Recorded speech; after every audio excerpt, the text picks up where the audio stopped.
Okay, so in this video, we're going to be looking at the following topics: the quadratic, arithmetic, geometric sequence, arithmetic series, geometric series, and the sigma notation. So we're going to start off with the quadratic number patterns, right? So we are given this following sequence here of a quadratic number pattern, and we're asked to determine the expression. So the first step you're going to do is you're going to find the first difference of the sequence, right? By finding the difference of the terms, term number 2 minus term number 1, term number 3 minus term number 2, term number 4 minus term number 3, right? And what you need to note is that the first difference of the sequence is an arithmetic sequence. So the second step is to find the second difference of the sequence, right? And we know that the second difference is constant throughout. So the first thing is you need to find the value of a of the quadratic equation or the quadratic expression. And in this case, our value of a is equals to 2. So once you found the value of a of the sequence, you're going to find the value of b. So you're going to use the first term of the first difference to find the value of b, right? You can use the second term of the first difference, it doesn't matter. Let's focus on using the first term of the first difference. Anyways, our b value is going to be minus 3 in this case. And then you find your value of c, which you're going to say a plus b plus c is equals to the first term of the sequence, which in this case we know our value of a, we know our value of b. We want to find the value of c, and we know that the first term is equals to 4. Anyways, our value of c, we found it now. Now that we know our value of a, our value of b, and our value of c, we're going to use our quadratic equation and substitute the variables to find the equation. Anyways, now let's try out this problem here, which is more similar to what we just solved.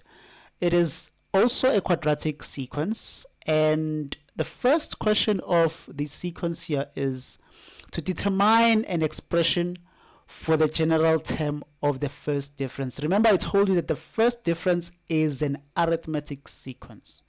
Anyways, we're going to look at the second question of this quadratic sequence here, which says calculate the first difference between the 35th and the 36th term of the quadratic sequence, right?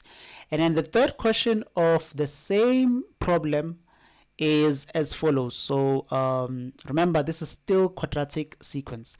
Determine the expression for the nth term of the quadratic sequence. So please try out these problems here just to test your knowledge and see how far you know of quadratic sequences, right? So this is the last question. It says that show that the sequence of number will never contain a positive term. Now we're going to look at the arithmetic sequence. We're just going to check a few problems, and then we're going to attempt, or rather you will attempt, certain problems. Consider the arithmetic sequence. The first question says that we must determine the general term of the sequence, right? And the second question says that we must determine the fifth term of the sequence. So we're going to start with A, determine the general formula. So we're going to use the general formula of an arithmetic sequence to do this, right?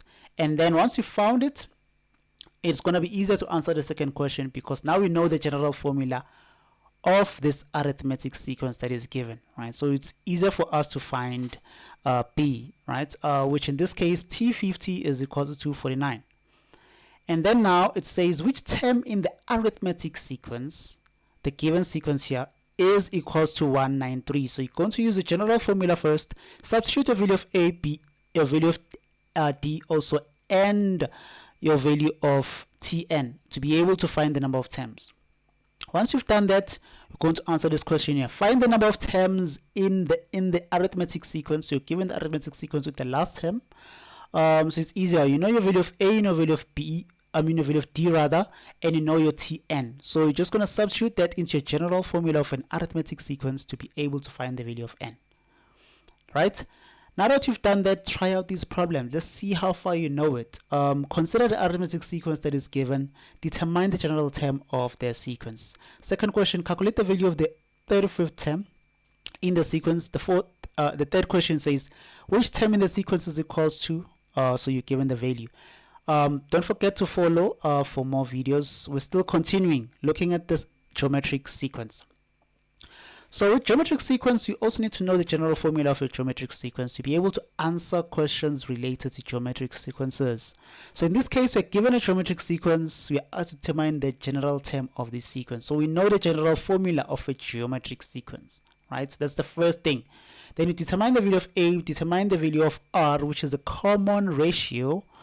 And then after that, you're just going to substitute into the equation to be able to find the general formula. Now, consider the geometric sequence. So we are given and calculate the value of the 8 terms. So I mean, you're just substituting it into the given or the calculated rather general formula of the sequence to be able to find T8. Anyways, let's look at this problem here. It says consider the geometric sequence, and C says which term in this sequence is equal to 2, 4, 5, 8. So the term is going to be Tn, rather Tn is equal to 2, 4, 5, 8. And then you know your value of A, you know your value of R. You're just going to substitute that into your equation to be able to find your the required the number of terms, right? Or the term rather, which is going to give you that value of 2, 4, 5, 8. And in this case, as you can see, it's working out the problem. So the value of n is equals to 7. Try this out and see if you now know the knowledge or the basic understanding of a geometric sequence. Determine the general formula of the sequence. Calculate the number of value of the 6th term in the sequence. Which term in this sequence is equal to 384? How many terms are there in this sequence, right? Answer those questions. Let's see if you understand. Please follow, don't forget. Let's move on to another question now, the arithmetic series. It's important with arithmetic series, you need to also know the formula of a sum, which is mostly used in this problem. So in this case, you are given this sum, or rather you are given this arithmetic series and you're asked to find the sum. So you need to know the formula of a sum of an arithmetic series, determine the values of A, D, and N if required to be able to find the sum.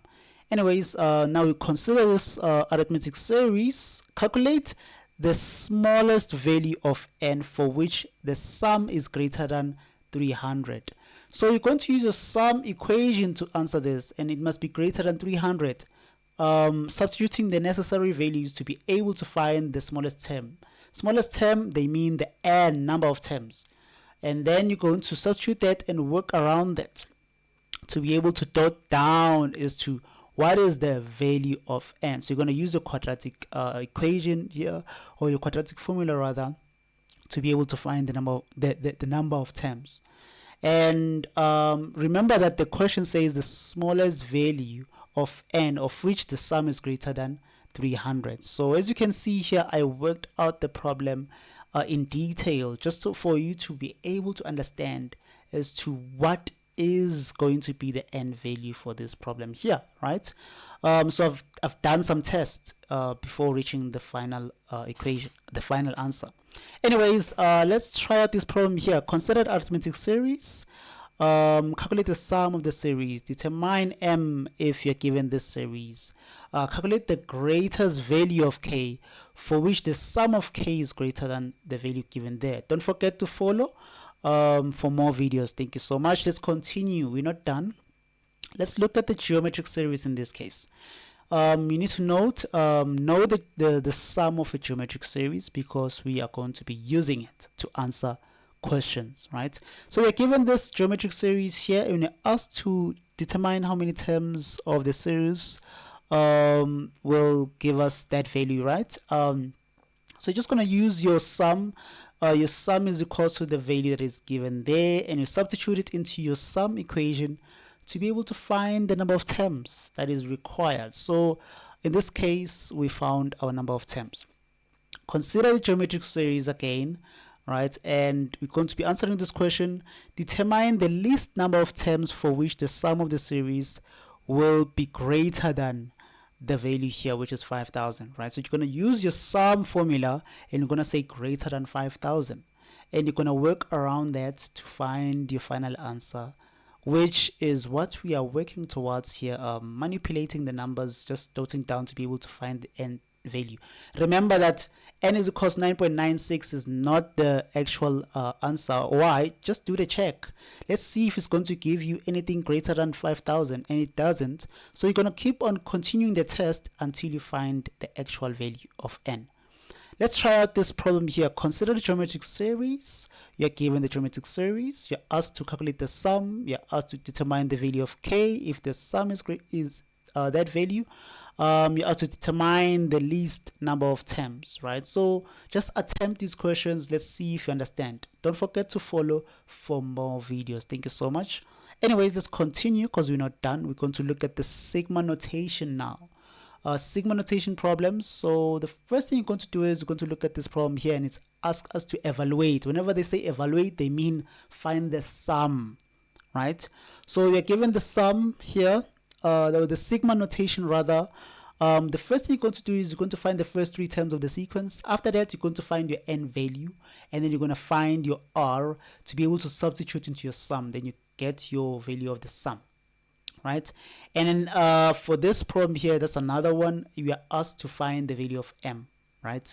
So we can see there the n value is just on top of our sum notation, right? So the first thing you're going to do is, as I said, first find the first three terms, find the value of a, find the value of r, and work around that. Use your sum formula to be able to find the value of n, and not forgetting what the question wants, right?